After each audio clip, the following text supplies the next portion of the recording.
சுவிசேஷம் 14வது அதிகாரம் 22வது வசனத்திலிருந்து 34வது வசனங்கள் வரைக்கும் உள்ள இந்த வேத பகுதியில் இருந்து இன்றைக்கும் ஆண்டவருடைய வார்த்தையை நாம் தியானிப்போமாக.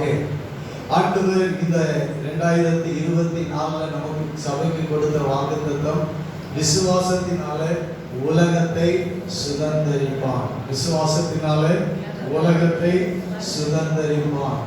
ஆபிரகாம் விசுவாசத்தினால அவன் உலகத்தை சுதந்தரித்தான். அவனுடைய சந்ததி அந்த பாலும் தேனும் ஓடுகிற அந்த கானானை சுதந்தரித்தது. நாமும் விசுவாசிப்போம் என்றால் நாம் சுதந்தரிக்க வேண்டிய ஆசீர்வாதங்களை ஆண்டவர் நமக்கு தருவார். கர்த்தருடைய நாமம் மகிமைப்படுவதாக. அல்லேலூயா, ஸ்தோத்திரம். ஆண்டவர் அவரை விசுவாசிக்கிறோம்.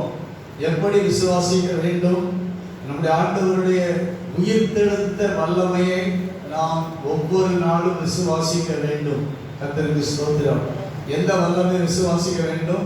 உயிர்த்தெழுந்த வல்லமை. இந்த உலகத்துல பெரிய வல்லமை என்று ஒன்று உண்டென்றால் இயேசு கிறிஸ்துவினுடைய உயிர்த்தெழுதலின் வல்லமை தான். அந்த உயிர்த்தெழுதலின் வல்லமையை நாம் ஒவ்வொரு நாளும் விசுவாசிக்கும் பொழுது, ஸ்தோத்திரம், அந்த விசுவாசம் நம்முடைய வாழ்க்கையில் சுதந்திரிக்க வேண்டியவைகளை சுதந்திரமாக்கும். அடுத்து ஆண்டவருடைய பெரிய அதிகாரத்தை நாம் விசுவாசிக்க வேண்டும். அல்லேலூயா, ஸ்தோத்திரம். வல்லமையை விசுவாசிக்க வேண்டும், அதிகாரத்தை விசுவாசிக்க வேண்டும்.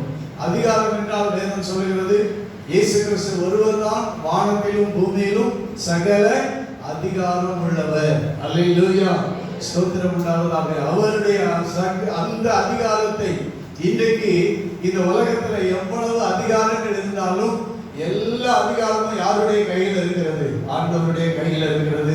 அவருடைய பாதங்களுக்கு கீழே தான் இந்த உலகத்துல எல்லா அதிகாரமும் இருக்கிறது. சாத்தானாலும் சரி, மனிதனாலும் சரி, ஆண்டவருடைய கால்களுக்கு கீழே தான் எல்லா அதிகாரமும் கீழ்படுத்தப்பட்டிருக்கிறது. மேலான அதிகாரம் உடையவரை நாம் ஒவ்வொரு நாளும் விசுவாசித்து அறிக்கை செய்ய வேண்டும். அல்லேலூயா, அல்லேலூயா, ஸ்தோத்திரம் உண்டாவதாக. எதை? வல்லமையை விசுவாசிக்கணும், அதிகாரத்தை விசுவாசிக்கணும். இயேசு கிறிஸ்துவினுடைய வல்லமையை, இயேசு கிறிஸ்துவினுடைய அதிகாரத்தை நாம் விசுவாசித்து அறிக்கை பண்ணும் பொழுது ஒரு வெற்றியை ஆண்டவர் நமக்கு தருகிறார். கர்த்தருக்கு ஸ்தோத்திரம் உண்டாவதாக. கடந்த வாரம், ஸ்தோத்திரம் உண்டாவதாக, விசுவாசத்தினுடைய தைரியம் என்கிற நிலைமையில் நாம் ஆண்டவருடைய வசனத்தை தியானித்தோம். ஸ்தோத்திரம் உண்டாவதாக. விசுவாசம் நமக்கு இருக்குமானால் எது இருக்க வேண்டும்? தைரியம் இருக்க வேண்டும். நாம் பயத்தை குறித்து எதிர்மறையான ஒன்றை உங்களுக்கு சொல்லாமல் நேர்மறையான தைரியத்தை குறித்து உங்களோடு கூட பேசினேன். கர்த்தருக்கு ஸ்தோத்திரம். அல்லேலூயா, ஸ்தோத்திரம். விசுவாசத்துக்கு எதிரி பயம். ஆனால் பயத்தை குறித்து நாம பேசிக்கிட்டு இருக்க வேண்டிய அவசியம் இல்லை. நமக்கு என்ன வேணும்? தைரியம் வேணும். அல்லேலூயா. விசுவாசத்தை பலப்படுத்துவதற்கு, விசுவாசத்தில் நாம் தொடர்ந்து முன்னேறுவதற்கு, ஆவிக்குரிய வாழ்க்கையில் நாம் தைரியம் உள்ளவர்களாக இருக்க வேண்டும். அதுதான் விசுவாசத்தினுடைய தைரியம். கர்த்தருக்கு ஸ்தோத்திரம். இன்றைக்கு மத்தேயு 14வது அதிகாரம் 22வது வசனத்திலிருந்து 34வது வசனங்கள் வரைக்கும் நாம் வாசிக்கும் பொழுது, ஆண்டவர் வனாந்தரத்தில் ஒரு பெரிய அற்புதத்தை செய்தார். ஆகாரத்தில் ஆண்டவர் ஸ்தோத்திரம் உண்டாவதாக 5 அப்பங்களை, ஸ்தோத்திரம் உண்டாவதாக, அல்லேலூயா, ஸ்தோத்திரம் உண்டாவதாக, அவர் 2 மீன்களை கொண்டு 5000 பேரை போஷித்தார். இந்த வனாந்தரத்தில் அற்புதத்தை செய்த பின்பு சீஷர்களை அவர்களை அக்கறைக்கு போகும்படிக்கு அவர்களை அனுப்பிவிட்டார், துரிதப்படுத்தினார். ஆண்டவர் இயேசு கிறிஸ்து ராம் முழுவதும் ஒரு ஜெபம் பண்ண மலையில ஏறி ஜெபம் பண்ணி கொண்டிருந்தார். சீஷர்கள் அக்கறைக்கு அவர்கள் படகுல பிரயாணம் பண்ணின போது படகு நடுக்கடலில் சேர்ந்தது. அது அங்கு எதிர்காற்று உண்டாயிற்று. படகு அலைகளினாலே அலைவுபட்டது என்று 24வது வசனத்துல நாம பார்க்கிறோம். சீஷர்கள் கடலிலே கொந்தளிப்பை, அந்த காற்றின் வேகத்தில், ஸ்தோத்திரம் உண்டாவதாக, படகு அலைவுபட்டு அவர்கள் தடுமாற்றத்தோடு, கஷ்டத்தோடு அந்த பிரயாணத்தை அந்த இரவு வேளையிலே அவர்கள் செய்து கொண்டிருக்கிறார்கள். கர்த்தருக்கு ஸ்தோத்திரம். காற்று அடிக்கிறது, அலைகள் வீசுகிறது. ஆனால் ஆண்டவர் அந்த இரவின் 4வது ஜாமத்திலே கடலின் மேல் நடந்து அவர்களிடத்தில் வந்தார். கர்த்தருக்கு ஸ்தோத்திரம். அல்லேலூயா. ஆண்டவர் தம்முடைய பிள்ளைகளுடைய வாழ்க்கையில் எந்த சூழ்நிலையிலும் அவர் நிச்சயமாக தம்முடைய பிள்ளைகளை சந்திக்கிறவராக இருக்கிறார். அல்லேலூயா. ஸ்தோத்திரம் உண்டாவதாக. அவங்க என்ன நினைச்சிருப்பாங்க, ஆண்டவர் எங்க கூட இருந்திருந்தா இப்படி நாங்க இந்த இரவெல்லாம் நாங்க கஷ்டப்பட்டு இருக்க மாட்டோமே. ஸ்தோத்திரம். அவர் எங்களை தனியா என்ன செய்து விட்டாரு, அனுப்பி விட்டுட்டாரு. அவர் மாத்திரம் அங்க தனியா இருந்துட்டு எங்களை மட்டும் போங்கன்னு சொல்லி அனுப்பிட்டாரு. நாங்க இவ்வளவு இந்த இரவுல கஷ்டப்பட்டு கொண்டிருக்கிறோமே. ஸ்தோத்திரம் உண்டாவதாக. நாங்கள் மூழ்கக்கூடிய நிலைமையில் இருக்கிறோமே. வேதனையோடு அவர்கள் நாள் முழுவதும் தண்டு வலித்து அந்த பிரயாணத்தை அவர்கள் செய்து கொண்டிருந்தார்கள். அல்லேலூயா. வேதனை இருக்கலாம், தடுமாற்றங்கள் இருக்கலாம், பிரச்சனைகள் நமக்கு வரலாம். ஆனால் இயேசு கிறிஸ்து நம்மை மறுபடியும் சந்திப்பார். கர்த்தருக்கு ஸ்தோத்திரம். அல்லேலூயா. இயேசு அவர்களை தனியே அனுப்பினாலும் அவர்களை விட்டுவிடவில்லை. அவர்களை மறுபடியும் சந்திப்பதற்கு இரவினுடைய அந்த 4வது ஜாமத்திலே கடலின் மேல நடந்து அவர்களிடத்திற்கு வந்தார். கர்த்தருக்கு ஸ்தோத்திரம். அக்கறைக்கு போகவில்லை. இன்னும் அந்த காட்சியினுடைய அந்த தாக்கத்துக்குள்ளதான் இருக்கிறார்கள். கர்த்தருக்கு ஸ்தோத்திரம். அந்த பிரச்சனையை தாண்டி அவர்கள் வெளியேறி போய்விடவில்லை. பிரச்சனைக்குள்ளதான் இருக்கிறார்கள். அப்பொழுது ஆண்டவர் கடலின் மேல் நடந்து அவர்களிடத்தில் வந்தார். கர்த்தருக்கு ஸ்தோத்திரம். அல்லேலூயா. அல்லேலூயா. நம்முடைய வாழ்க்கையின் எல்லா சூழ்நிலையிலும் நம்மை அந்த சூழ்நிலையிலேயே ஆண்டவர் நம்மிடத்தில் வந்து நம்மை சந்திக்கிற ஆண்டவர் நல்ல தேவனாக இருக்கிறார். அல்லேலூயா. கர்த்தருக்கு ஸ்தோத்திரம். கடலின் மேல் நடந்து அவர்களிடத்துக்கு வந்தார். எல்லாருக்கும் முதல்ல பயம் வந்துருச்சு. எல்லாரும் அலற ஆரம்பிச்சாங்க. ஒரு உருவம் தண்ணீர்ல நடக்கிறது என்று சொல்லி ஆவேசம் என்று சொல்லி பயத்தினால் அலறினார்கள். ஆனால் இயேசு சொன்னார், நான் திடன் கொள்ளுங்கள், நான் தான், பயப்படாதிருங்கள். கர்த்தருக்கு மகிமை உண்டாவதாக. அல்லேலூயா.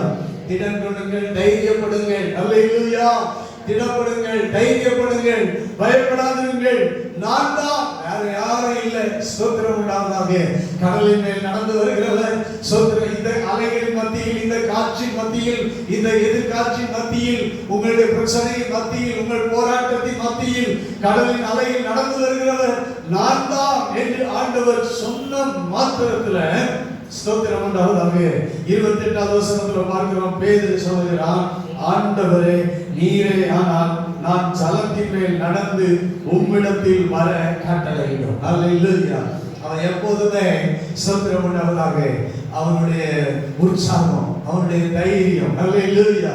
ஸ்தோத்திரம். நீரே ஆனால், ஆண்டவரே நீரே ஆனால் நான் ஜலத்தின் மேல் நடந்து உம்மிடத்துக்கு வரணும். கர்த்தருக்கு ஸ்தோத்திரம். அருமையான ஆசை. அல்லேலூயா. ஸ்தோத்திரம் உண்டாவதாக. நீரே ஆனால் நானும் ஜலத்தின் மேல் நடந்து உம்மிடத்தில் வருவதற்கு கட்டளையிடும். நீ சொன்னா நான் வந்துருவேன். அல்லேலூயா.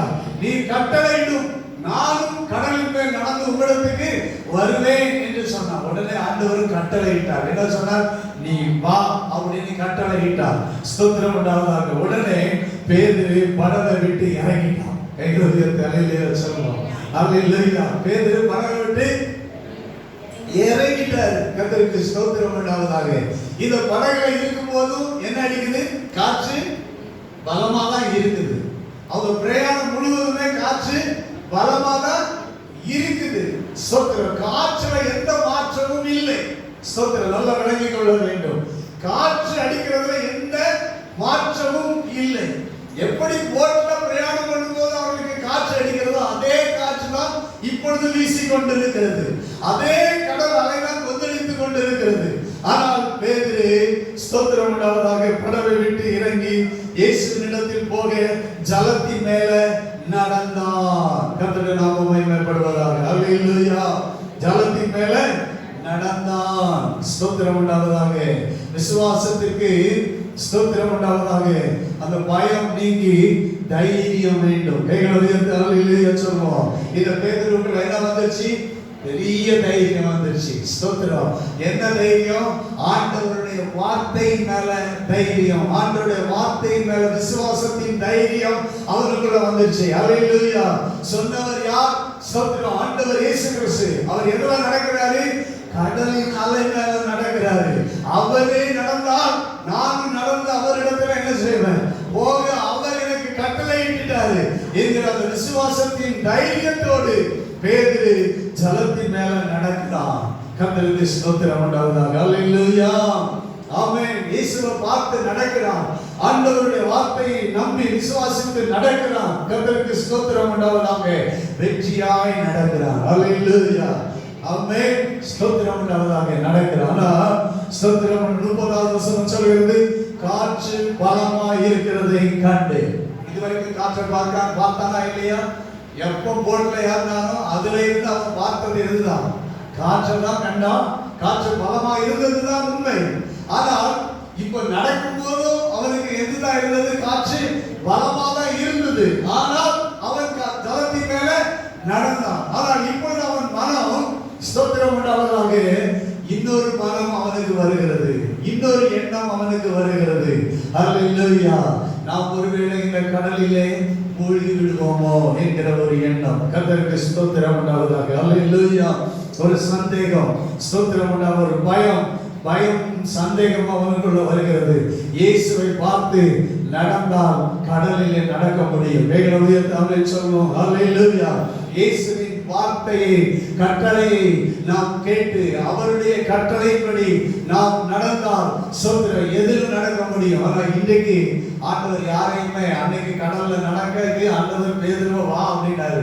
ஆனா இன்றைக்கு ஆண்டவர் யாரையும் கடல்ல தண்ணீர்ல வா அப்படின்னு யாரையும் பார்த்து என்ன செய்யறதில்லை, சொல்றது இல்லை. ஆனா நம்முடைய பிரச்சனைகளை நாம நடந்தே ஆகணும். கைகளை உயர்த்தி அல்லேலூயா சொல்லுவோம். அல்லேலூயா.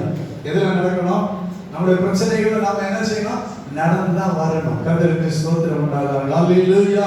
கர்த்தரை நாம மகிமைப்படுவதாக. ஸ்தோத்திரமுடைய காற்றை பார்த்து நடந்தால் நடக்க முடியாது. ஸ்தோத்திரம் உண்டாவது. இப்போ காற்று பலமா இருக்கிறதை கண்டான். இதுவரைக்கும் இயேசுவை கண்டான். ஸ்தோத்திரம். காற்றாக ஸ்தோத்திரம் எவ்வளவு அடித்தாலும் அது அவனுக்கு பிரச்சனையாய் தெரியவில்லை. இப்பொழுது காற்றை கண்டான். ஸ்தோத்திரம். இயேசுவை காண முடியவில்லை. ஸ்தோத்திரம். கடல்ல நடக்க முடியவில்லை. கர்த்தருடைய நாமத்துக்கு மகிமை உண்டாவதாக. அல்லேலூயா. பயந்து அமிழ்ந்து போகையில் ஆண்டவரே என்னை இரட்சியும் என்று கூப்பிட்டான். இயேசு கையை நீட்டி அவனை பிடித்து விட்டார். அப்ப எங்க எவ்வளவு டிஸ்டன்ஸ்ல தான் இந்த பிரச்சனை, இந்த காரியம் எவ்வளவுதான் இருந்திருக்கு யோசித்து பாருங்க. கையை நீட்டி பிடிக்கிற அளவு தான். சொல்லுங்க, எது வரைக்கும் பேர் நடந்து போயிருக்கிறார் நீங்க நினைக்கிறீங்க? போட்ல இருந்து இறங்கி ஆண்டவருக்கு பக்கத்துல போயிட்டாரு. கர்த்தருக்கு ஸ்தோத்திரம் உண்டாவதாக. அல்லேலூயா. நாம ரொம்ப தூரத்துல இல்லை, ஆண்டவருடைய அவர் கடலின் அலை மேல நடந்து வருகிற அந்த பக்கத்துல போயிட்டார். பக்கத்துல போகும்போதுதான் எதை பார்த்துட்டாரு? காற்றை பார்த்துட்டாரு. கர்த்தருக்கு ஸ்தோத்திரம். இதுவரைக்கும் அந்த காற்றை பார்த்தவர் தான் இப்ப காற்றை கண்டுட்டு ஸ்தோத்திரம் முழுகிறார். ஸ்தோத்திரம் முழுகிற அமிழ்ந்து போகும்போது இயேசு உடனே இயேசு கையை நீட்டக்கூடிய அளவுல தான் ஸ்தோத்திரம் பேதுரு அமிழ்ந்து போகிறார். கர்த்தருக்கு ஸ்தோத்திரம் உண்டாவதாக. அல்லேலூயா. ஸ்தோத்திரம். ஆண்டவர் உடனே கையை நீட்டி அவனை பிடித்து, அற்ப விசுவாசியே ஏன் சந்தேகப்பட்டாய் என்றார். கர்த்தருக்கு ஸ்தோத்திரம். இன்றைக்கும் இந்த காலை ஆராதனை வேளையில கர்த்தருக்கு நாம மகிமைப்படுவதாக. ஏன் சந்தேகப்பட்டாய்? அற்ப விசுவாசியே ஏன் சந்தேகப்பட்டாய்? அற்ப விசுவாசியே ஏன் சந்தேகப்பட்டாய்? கர்த்தருக்கு ஸ்தோத்திரம். ஒரு மனுஷனுக்குள்ள எப்பவுமே ஒரே எண்ணம் மாத்திரம் இருக்காது.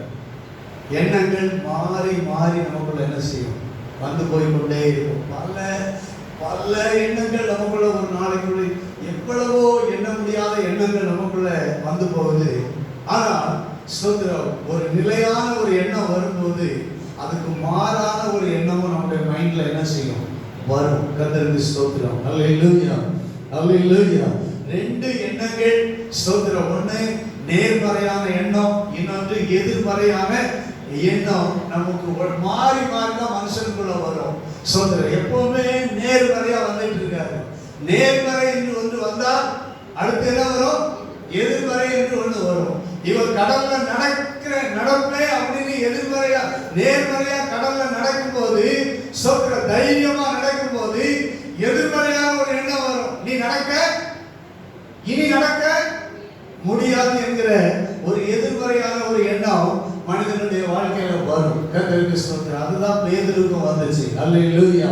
ஸ்தோத்திரம். ரெண்டு எண்ணங்கள் எப்போதுமே உண்டு. ஆனால் நம்முடைய வாழ்க்கையில ஒரே எண்ணத்துக்கு நாம திரும்ப வேண்டும். கர்த்தருக்கு ஸ்தோத்திரம். அல்லேலூயா. ஆமென். மாறி மாறி ரெண்டு எண்ணங்களுக்கு நாம இடம் கொடுக்க கூடாது. இரண்டு நினைவுகளுக்கு நாம் இடம் கொடுக்க கூடாது. ஸ்தோத்திரம். ஒரே நினைவுக்கு ஒரே எண்ணத்துக்கு நாம் முழுமையாக இடம் கொடுக்க வேண்டும். கர்த்தருடைய நாமம் மகிமைப்படுவதாக. அல்லேலூயா. அல்லேலூயா. கர்த்தருக்கு ஸ்தோத்திரம். ஏன் சந்தேகப்பட்டார்? அதான் பிரச்சனை. யாக்கோபு எழுதுனதான நிருபம், யாக்கோபு எழுதுனதான நிருபம் 1ஆம் அதிகாரம் 6ஆம் வசனம். யாக்கோபு 1ஆம் அதிகாரம் 6ஆம் வசனமும் 8ஆம் வசனமும். அவன் எவ்வளவாகிலும் சந்தேகப்படாமல் விசுவாசத்தோட கேட்க கடவன். எவ்வளவாகிலும் சந்தேகப்படாமல் விசுவாசத்தோட கேட்க கடவன். சந்தேகப்படுகிறவன் காற்றினால் அடிபட்டு அலைகிற கடலின் அலைகளுக்கு ஒப்பாக இருக்கிறான். 8ஆவது வசனம். இருமனமுள்ளவன் தன் வழிகளிலெல்லாம் நிலையற்றவனாய் இருக்கிறான். அல்லேலூயா.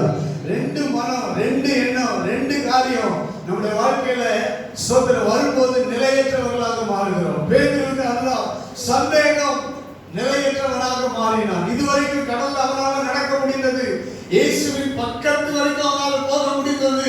ஸ்தோத்திரம் உண்டாவதாக. அந்த காற்றிலே அவனால் அந்த அலையின் தண்ணீரிலே கடலிலே இயேசு நடந்தது போல நடக்க முடிந்தது. ஆனால் இன்னொரு மனம் வந்த போது அவன் நிலையற்றவனாக மாறினான். தேவனுடைய பிள்ளைகளே, ஸ்தோத்திரம். நமக்கு ஒரே மனம் தேவை. கைகளை உயர்த்தி அல்லேலூயா சொல்வோம். அல்லேலூயா. அல்லேலூயா. ஸ்தோத்திரம். அதை இன்னைக்கு நான் சொல்ல போனா விசுவாசத்தின் நிச்சயம் நமக்கு தேவை. அல்லேலூயா. ஸ்தோத்திரம். என்ன தேவை? விசுவாசத்தினுடைய நிச்சயம் நமக்கு தேவை. நான் இந்த இருமனம் என்று சொல்லாமல், ஸ்தோத்திரம், சந்தேகம் என்று சொல்லாமல் உங்களுக்கு சொல்கிறேன். விசுவாசத்தின் என்ன தேவை? நிச்சயம் தேவை. தேவனுடைய பிள்ளைகளுக்கு என்ன தேவை? விசுவாசத்தினுடைய நிச்சயம் தேவை. விசுவாசத்தின் நிச்சயம் தேவை. நிலையற்ற தன்மை அல்ல, நிச்சயமான தன்மை. கைகளை உயர்த்தி அல்லேலூயா சொல்வோம். அல்லேலூயா. அல்லேலூயா. நடப்பேன், இன்னும் நடப்பேன். அல்லேலூயா. நான் முடியும் வரையிலும் நடப்பேன். அல்லேலூயா. ஆமென். ஸ்தோத்திரம் உண்டாவதாக. இயேசுவின் அருகில் வரைக்கும் வந்திருக்கிறேன். ஸ்தோத்திரம். இயேசு பக்கத்துல அவர் கூட தொடர்ந்து நடந்து நான் படகுல ஏறுவேன். கைகளை உயர்த்தி ஆமென் சொல்வோமாக. அல்லேலூயா. கர்த்தருக்கு ஸ்தோத்திரம் உண்டாவதாக.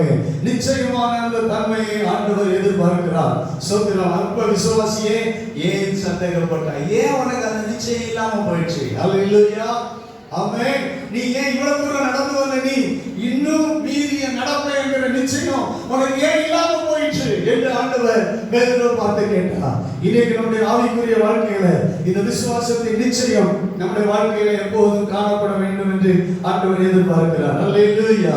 ஸ்தோத்திரம் உண்டாவதாக. மத்தேயு 21:21 நம்ம பார்க்கிறோம். ஆண்டவர் பலமுறை சொல்லியிருக்கும் போது இப்படி சொல்லியிருக்கிறார். மத்தேயு 21:1. மத்தேயு 21:1.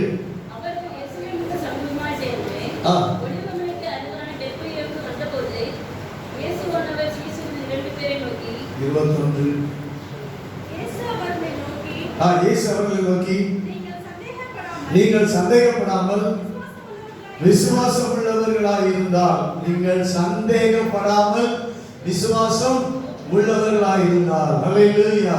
சந்தேகப்படாமல் அந்த விசுவாசத்தினுடைய நிச்சய தன்மை உள்ளவர்களாக இருந்தால், விசுவாசம் உள்ளவர்களாக இருந்தால், அப்போ சந்தேகம் என்பது நம்முடைய வாழ்க்கையில எப்போதும் வராமல் விசுவாசத்தின் நிச்சயத்துக்குள்ள நாம இருக்க வேண்டும். ஆண்டவர் பல இடத்துல இந்த வார்த்தையை சொல்லியிருக்கிறார். அல்லேலூயா.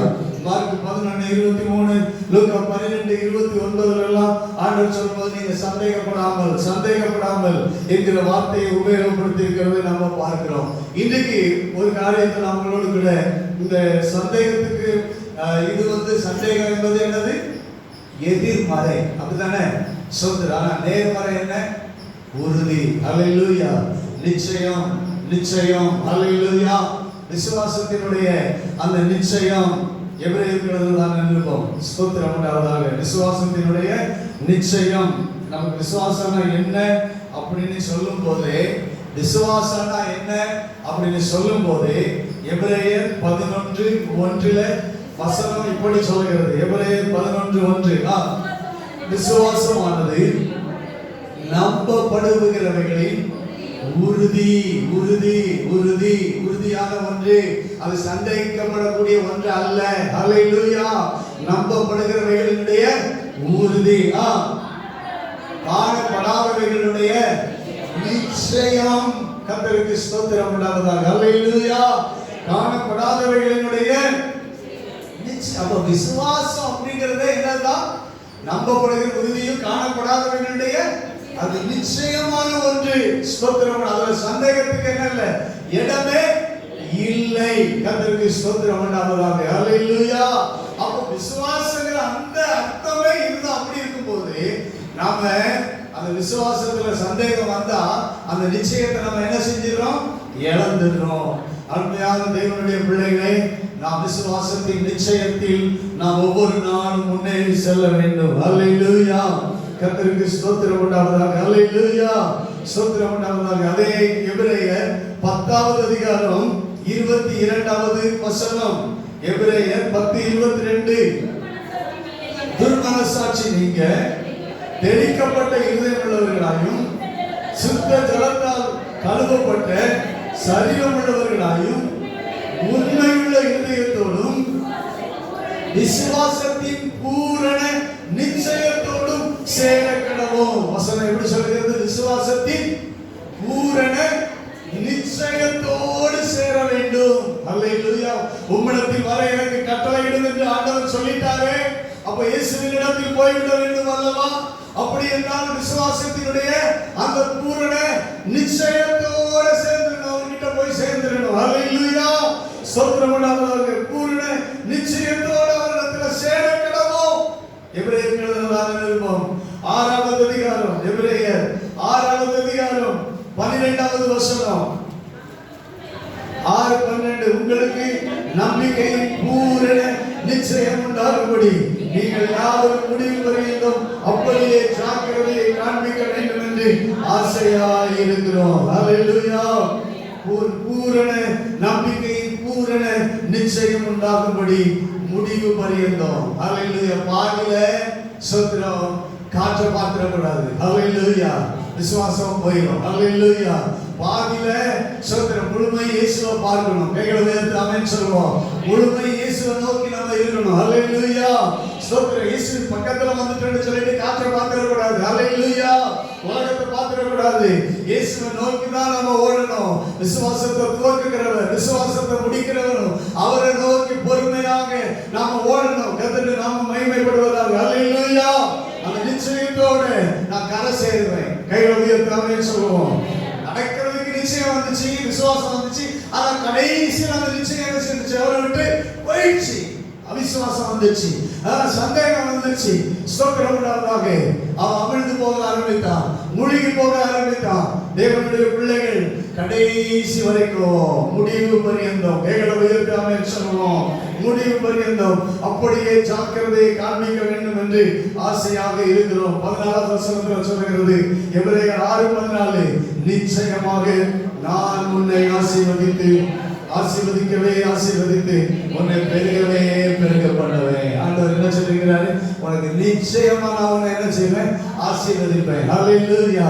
ஸ்தோத்திரம் உண்டாவதாக. ஆண்டவர் நிச்சயமா, நான் சொல்றேன், மனிதன் சொன்னா நமக்கு ஒருவேளை என்ன வரலாம்? சந்தேகம் வரலாம்.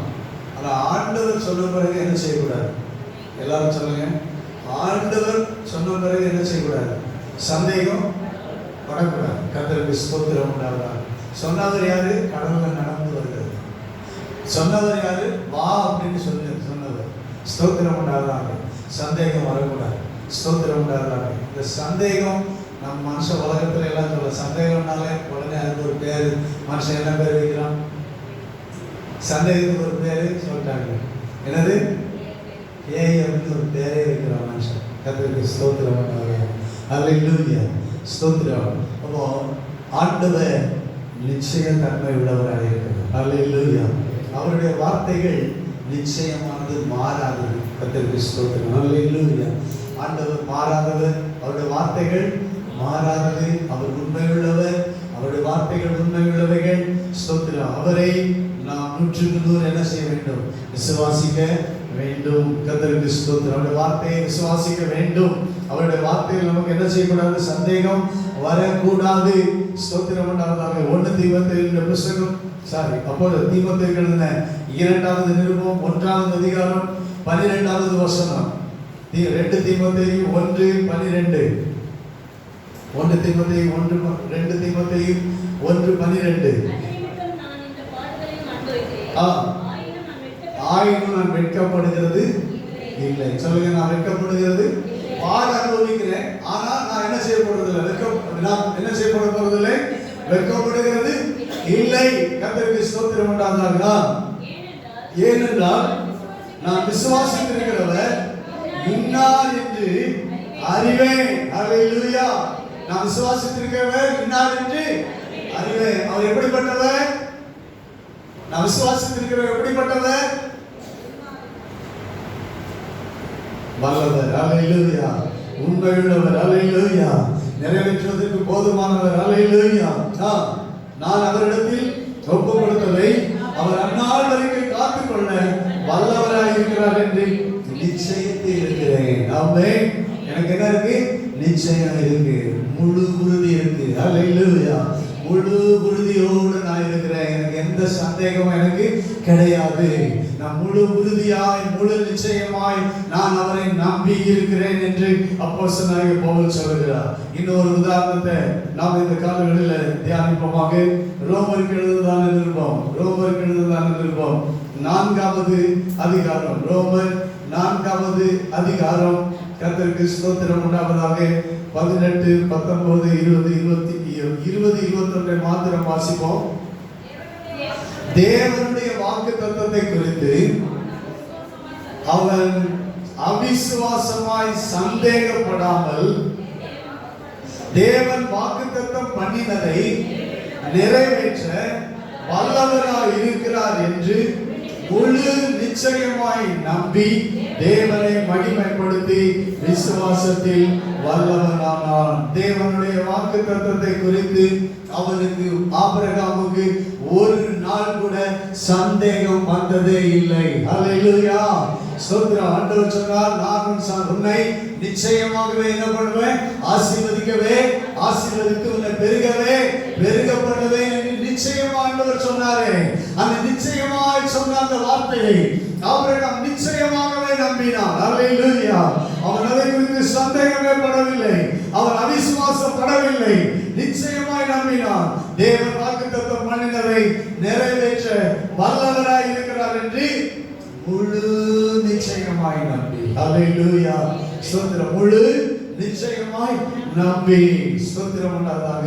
முழு நிச்சயமாய் நம்பி ஆண்டவர் சொன்னதை, அந்த வாக்குத்தத்தங்கள் எல்லாம் நான் ஆசீர்வாதமாய் இருப்பேன். ஹல்லேலூயா.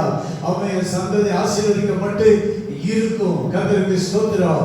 ஆண்டவர் சொன்ன வாக்குத்தத்தங்கள் அத்தனையும் முழு நிச்சயமாக நம்பி தேவனை மகிமைப்படுத்தி, ஆண்டவரே நீ சொன்னதை செய்வீர் என்று ஆண்டவரை மகிமைப்படுத்தினான். ஹல்லேலூயா. விசுவாசத்தில் வல்லவனாக மாறினான். முழு நிச்சயமாய் நாம் தேவன் மேல் கடைசி வரைக்கும் நம்முடைய நம்பிக்கை, விசுவாசத்தை நாம் வைத்திருப்போமானால் நாம் விசுவாசத்தில் வல்லவர்களாக மாறுவோம். கர்த்தருடைய நாமம் மகிமைப்படுவதாக. ஹல்லேலூயா. ஹல்லேலூயா. ஸ்தோத்திரம். இந்த காலங்களிலே ஸ்தோத்திரம். ஆபிரகாமை ஆண்டவர் ஆசீர்வதித்தாரா இல்லையா? அவன் முழு நிச்சயமா நம்புறான். 75 வயதில் ஆண்டவர் அவனுக்கு வாக்குத்தத்தம் பண்ணினார். 100 வயதில் ஆண்டவர் அவனுக்கு வாக்குத்தத்தத்தை நிறைவேற்றினார், முழுமையாக நிறைவேற்றினார். ஹல்லேலூயா. அவன் முழு நிச்சயமாய் நம்பினான். ஸ்தோத்திரம் உண்டாவதாக. ஹல்லேலூயா. ஸ்தோத்திரம். ஆண்டவருடைய வார்த்தையில ஒரு நாளும் நமக்கு சந்தேகம் வரக்கூடாது. வா அப்படின்ன பிறகு ஆண்டவருடைய வார்த்தையில என்ன செய்யக்கூடாது? சந்தேகம் வரக்கூடாது. அதை முழு நிச்சயமாகவே நாம் கடைசி வரைக்கும் நம்பிவிட வேண்டும். நிச்சயமாகவே ஆண்டவர் நம்மை ஆசீர்வதிப்பார். ஹல்லேலூயா. நிச்சயமாகவே அவர் நம்மை வெற்றியாய் நடத்துவார். ஹல்லேலூயா. நிச்சயமாகவே பிரச்சனைகளை நடந்து கடக்க வைப்பார். கைகளை உயர்த்தி அல்லேலூயா சொல்லுவோம். அல்லேலூயா. நாம் எந்த காற்றையும் ஸ்தோத்திரம் உண்டாவதாக கடந்து அதிலிருந்து ஸ்தோத்திர காற்று அமர்ந்த ஒரு அமர்ந்த நிலைமைக்கு ஆண்டவர் நம்மை கொண்டு வருவார். அல்லேலூயா. கர்த்தருக்கு ஸ்தோத்திரம் உண்டாவதாக.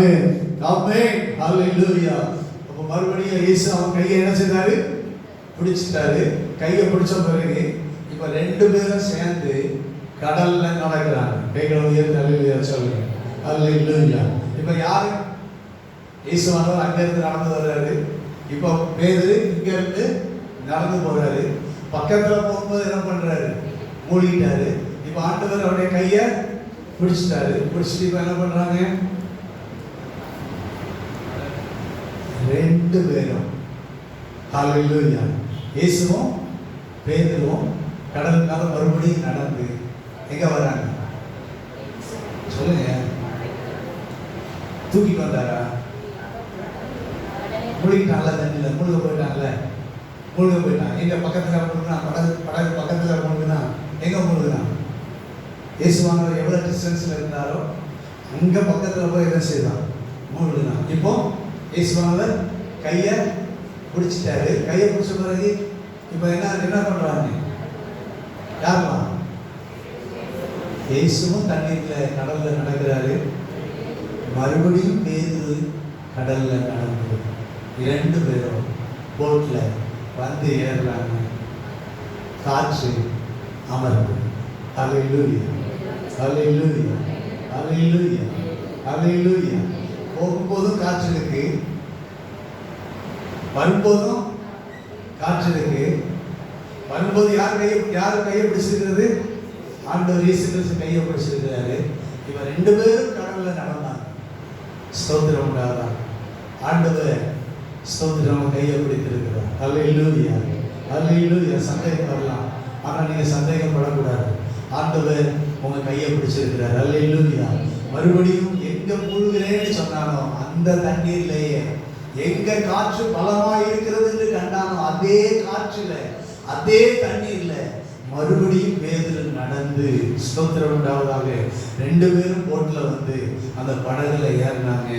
ஏறின உடனே காற்று அமர்ந்தது. கர்த்தருடைய பரிசுத்த நாமத்துக்கு மகிமை உண்டாவதாக. அல்லேலூயா. அல்லேலூயா. அல்லேலூயா. நீ விழுந்துட்ட, ஸ்தோத்திரம். நீ நடக்க முடியாம போயிட்ட அப்படிங்கிறதுக்காக அவர் அதுக்கப்புறமும் உன்னை நடக்க வைக்க மாட்டாரா? வைப்பார். அல்லேலூயா. எங்க நடக்க முடியலன்னு நீ சொல்றியோ அங்க அவர் கையை பிடித்து மறுபடியும் அவர் கூடவே வந்து அதே தண்ணீர்ல அதே காட்சி மத்தியில நடக்க வைத்து ஸ்தோத்திரம் ஒரு அமைதியை ஆண்டவர் தருவார். அல்லேலூயா. அல்லேலூயா. அல்லேலூயா. நம்முடைய ஆவிக்குரிய வாழ்க்கையில ஆண்டவர் இதைதான் நமக்கு செய்து கொண்டிருக்கிறார். ஆமென். கர்த்தருக்கு ஸ்தோத்திரம் உண்டாவதாக. எங்க நடந்தே ஆகணும். ஆமென். நீங்க எங்க நடக்கணும்? நடந்தே, விசுவாசத்துல நடந்தே, சொல்லுங்க, விசுவாசத்துல நடந்தே ஆகணும். ஸ்தோத்திரம் உண்டாவதாக. அல்லேலூயா. ஒருவேளை நீங்க ஸ்தோத்திரம் இப்போ நிச்சயமா ஆண்டவரை பார்த்துட்டு நடக்கிறீங்க. ஆனா சில நேரங்கள்ல ஆண்டவர் கையை பிடிச்சிக்கிட்டு அவங்க என்ன செய்வாரு? நடக்க வைப்பான். கர்த்தருக்கு ஸ்தோத்திரம். நீங்க மூழ்கி போக மாட்டீங்க. கைகளை உயர்த்தி அல்லேலூயா சொல்லுவாங்க. அல்லேலூயா. என்னை அழைத்தவர் அவர், வாக்குத்தத்தம் பண்ணினவர் அவர். ஆமென். கர்த்தருக்கு ஸ்தோத்திரம். விசுவாசத்தை உங்களை தந்தவர் அவர். அதை கடைசி வரைக்கும் என்ன பண்ணுவார்? சொல்லுங்க. அதை கடைசி வரைக்கும் முடிச்சு கொடுப்பாரு. கர்த்தருக்கு ஸ்தோத்திரம். ஆமென். அல்லேலூயா. இந்த விசுவாசம் இன்னைக்கு ஒரு நிச்சய தன்மை உள்ளதாக, இந்த விசுவாசத்துல எந்த சந்தேகமும் நமக்கு இல்லாம ஆண்டவர் நம்ம நடத்துகிற பாதையில நிச்சயமாய் நடக்க ஆண்டவர் நமக்கு உதவி செய்வாராக. அல்லேலூயா. உறுதியாய் நடக்க ஆண்டவர் நமக்கு உதவி செய்வாராக. அல்லேலூயா. எந்த சந்தேகமும் இல்லாம நடக்க ஆண்டவர் நமக்கு உதவி செய்வாராக. அல்லேலூயா. உங்க தேவனுடைய பிள்ளைகள் ஒவ்வொருவரையும் இந்த விசுவாசத்துல நிச்சயமாய் நடக்கும் போது விசுவாசத்தினாலே நாம் ஆசீர்வதிக்கப்படுவோம். நாம் உலகத்தை சுதந்தரிப்போம். நாம் ஸ்தோத்திரம் உண்டாவதாக அதே சூழ்நிலைமையை கடந்து அமைதியான ஒரு சூழ்நிலைமைக்கு வர ஆண்டவர் நமக்கு உதவி செய்வார். அல்லேலூயா. நான் சொல்றேன், ஆண்டவர் பேதுருவை கையை பிடிச்ச உடனே காற்று அமர்ந்துச்சா? இல்லை. கையை பிடிச்ச உடனே காற்று அமரவில்லை.